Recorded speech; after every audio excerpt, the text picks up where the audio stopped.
ক্ষমতায় গিয়েও স্বস্তিতে নেই বিএনপি নেতাকর্মীরা। কেউ চাঁদাবাজি আর কেউ কেউ দাঙ্গা হামলায় নিয়ে আছে। তাই বলে ক্ষমতায় যাওয়ার 15 দিন হয়নি, অথচ নিজের নেতাকে মেরে ফেলল কর্মীরা।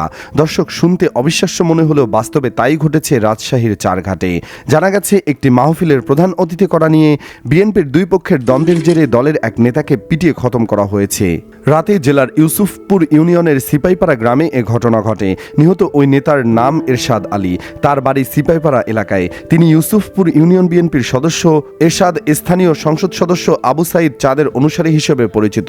স্থানীয় সূত্রে জানা গেছে, জুমার নামাজের পর স্থানীয় লোকজন মাহফিলের আয়োজন নিয়ে মসজিদে আলোচনায় বসেন। এ সময় এক পক্ষ জেলা যুবদলের সাবেক আহ্বায়ক আনোয়ার হোসেন উজ্জ্বলকে প্রধান অতিথি করতে চায়, আর এরশাদ সহ অন্যরা চায় স্থানীয় সংসদ সদস্য আবু সাইদ চাঁদকে প্রধান অতিথি করতে। এই সময় দুই পক্ষের মধ্যে তর্কাতর্কিতে আলোচনা ভেস্তে যায়। এর 2.5 মাস আগেও একই বিষয়ে বিতর্ক হয়, মাহফিলের আয়োজন স্থগিত হয়। এই ঘটনায় মারামারিতে 4 জন আহত হন। এ নিয়ে একটি মামলাও হয়েছে। নিহত এরশাদ আলীর পরিবারের সদস্যরা জানান, রাত 9টার দিকে এরশাদ আলী তারাবির নামাজ শেষে বাড়িতে ফিরছিলেন। এ সময় আনোয়ার হোসেন উজ্জ্বলের কয়েকজন অনুসারী তার পথ রোধ করেন। এক পর্যায়ে গাছের ডাল এবং লাঠি দিয়ে তাকে মারধর করা হয়। হাসপাতালে নিয়ে গেলে চিকিৎসক তাকে মৃত ঘোষণা করে। পরে তার মরদেহ বাড়ি নিয়ে যাওয়া হয়। চারঘাট থানার উপপরিদর্শক সিরাজুল ইসলাম বলেন, হত্যার খবর পেয়ে ঘটনাস্থলে এসেছি।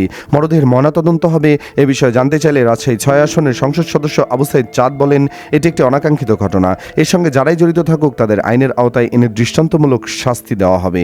দর্শক, বিএনপি সরকার গঠন করার পর থেকে যেভাবে দেশে চাঁদাবাজি আর হামলা শুরু হয়েছে, তাতে প্রধানমন্ত্রী তারেক রহমানকে তারা কলঙ্কিত করছে।